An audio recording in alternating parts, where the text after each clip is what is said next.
ब्लॉकमध्ये स्वागत आहे शेतकरी ब्लॉकमध्ये. तर आपली दिदी आहे हर्षल दिदी.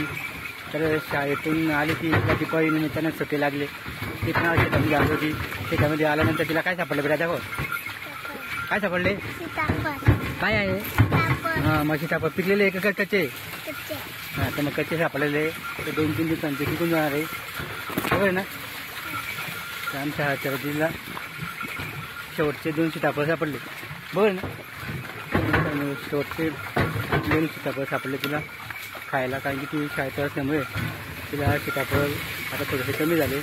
आता थोडेफार आहे बारीक, पण त्याच्यापेक्षा जास्त सीताफळ निघत होते तेव्हा ती दिदी शाळेमध्ये होती. तिला आता जेवायच्या आणि सुट्ट्या लागल्या. तर आता आले घरी. आता शेतामध्ये आले होते पण आपल्या वांगी रोपासाठी आणि बैलगाडामध्ये बसून आता ती पण चालली येते घरी. आणि बैलगाडामध्ये बसून आमची दिदी पण आनंद घेते आहे.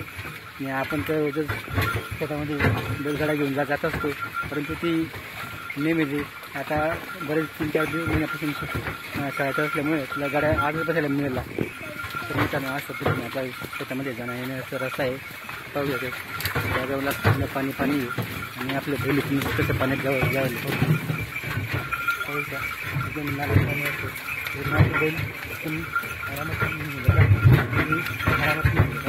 रस्ता पण कायमस्वरूपी चालू असतो आपला, म्हणून ते अडचण येत नाही आपल्याला. मित्रांनो नेहमी आपला येण्या जाण्याचा रस्ता आहे. पाणी असला नसला तरी आपला कायमस्वरूपी येण्या जाण्याचा रस्ता आहे शेतामध्ये जायचा, म्हणून आपला रस्ता एकदम त्याच्यात आपण भरलेले ट्रॅक्टर काढू शकतो. तरी फसवतो काही नाही त्याच्यात. काही एवढं किती पाणी असला तरी आपण भरलेले ट्रॅक्टर काढून घेतो याच्यातून नाल्यातून. आपण नाला नेहमी जाण्या येण्यासाठी रस्ता असतो मित्रांनो.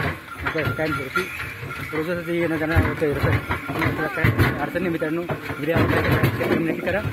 आमच्या चॅनलला नवीन असाल तर आमच्या चॅनलला एकदा अवश्य भेट द्या मित्रांनो. जय जवान जय किसान मित्रांनो.